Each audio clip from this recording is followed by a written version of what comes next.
সুন্দর বনি গো মরি গিয়ে গো না মরি গিয়ে যে বনি বে যা আরে জায়গায় সাইটে গিয়ে মানুষ এক গাতো পুরি এসা কোনা করে টাকা মরি গিয়ে দোয়া করে দিলে মা বাবা মরি গিয়ে কি These people are taking their very first steps in Bangladesh. They're Rohingya Muslims and they're escaping slaughter, torture, arson and rape at the hands of the Myanmar military. তারা বাদে আরে তাই ভাই জুমলা হয়ে আসছিলাম এখনের মত আমার বেশি জুলুম খাতা করে কখনো হক মারি হরে হাড়ে হাড়ে কুমড়োরা হাবা এতে মাইসে দিকতে মাইসে হাড়ে কুড়িয়ে Fatima took her 10-year-old grandson Abdul and made for the border, hiding with a few others aboard a small fishing boat. এখন কি করি মেরে মানুষ রিফিউজি মাঝে গলার ঘরা আরে আই দি রিফিউজি গলি যাই মে জার্মা শান্তি পাই আর তাই কোন তে তো তারা আল্লাহ আর আরে কে দুরমা শান্তি জান্নালে বসে করে আল্লাহ শান্তি তাই নে দিনি আনো শুকর আলহামদুলিল্লাহ The Rohingya people are a mostly Muslim ethnic minority who've lived for centuries in the majority Buddhist Myanmar. Mostly from Rakhine State, they have their own language and culture, but under Myanmar law, they're not recognised as a people, let alone as citizens. They've been effectively denied the right to exist, a right to nationality and citizenship, to participate in social and political life, their right to education, healthcare. So let's call this what it is. Under international law, this is an apartheid state in Myanmar. The Myanmar government sees the Rohingya as illegal immigrants from Bangladesh, and its military has carried out violent operations against them for decades. On August 25th, a small group of Rohingya militants attacked about 30 police posts, killing 12 officers. The military's barbaric response has been condemned by the UN as textbook ethnic cleansing. More than 623,000 Rohingya have fled to Bangladesh over the past 3 months. All of them have horror stories. $60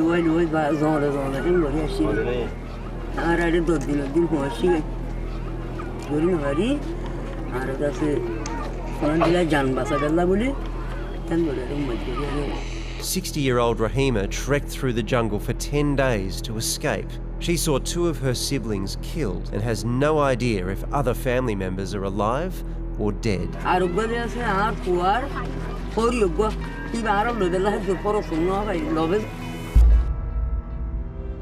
Muhammad and his family also fled in a sea of bullets after defying the military.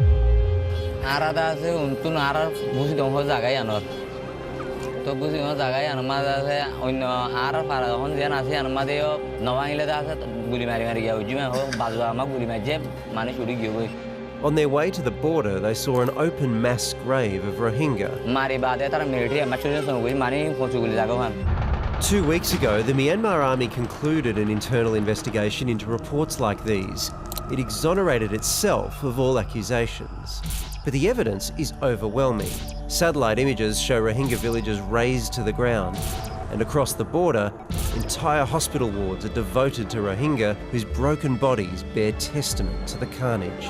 This is an operation of ethnic cleansing to deny a whole population their right to exist. Now, safe from the Myanmar military, Muhammad's priorities have shifted to food and shelter.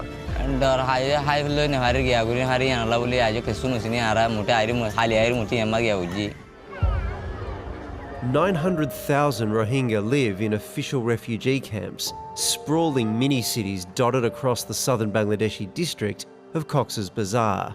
They expand by the day, and everyone who's strong enough helps with the construction effort. I was here 6 weeks ago, and 60% of what you see here is new. Dr. Uni Krishnan has spent 24 years working in disaster and conflict zones. Because see, this is very white. But he's never before seen a tragedy of this scale. So where do you start in such a complex, complicated setting? For us, it's very easy. I believe children are a great place to start in such settings. The work is as constant as it is critical. About 60% of refugees in the camps are children. This is not just the last line of defense, but this is the only line of defense for them. And in such unhygienic and overcrowded conditions, there's a constant threat of disease outbreaks. Once a child gets dehydration, it could die very quickly, even within 6 hours. So the battle against cholera or battle against dehydration is a race against time. In the context of the camps, 15-year-old orphan Yasmin lives in relative comfort, but it's hard to imagine a more tragic story than hers. Alone and scared, she was surrounded by a group of soldiers and raped.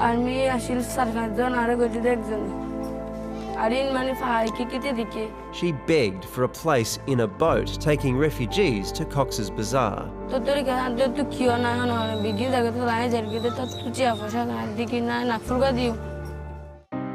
2 months on, she's found some peace. She was taken in by an established refugee family that fled the Myanmar military years ago. Every child in every camp has experienced things no child should. But even here, in the middle of a humanitarian emergency, there are scenes of not just resilience and survival, but joy. Sometimes our work is just allowing a child to be a child. When I came in September, it was difficult to find a child who was playing or even crying because they were too exhausted even to cry. What we know is that where aid is getting through, it's making a huge difference. Last week, Myanmar and Bangladesh signed an initial agreement to repatriate the Rohingya refugees. But has anything really changed? The 1982 citizenship laws don't even mention the Rohingya people as a minority or ethnic group.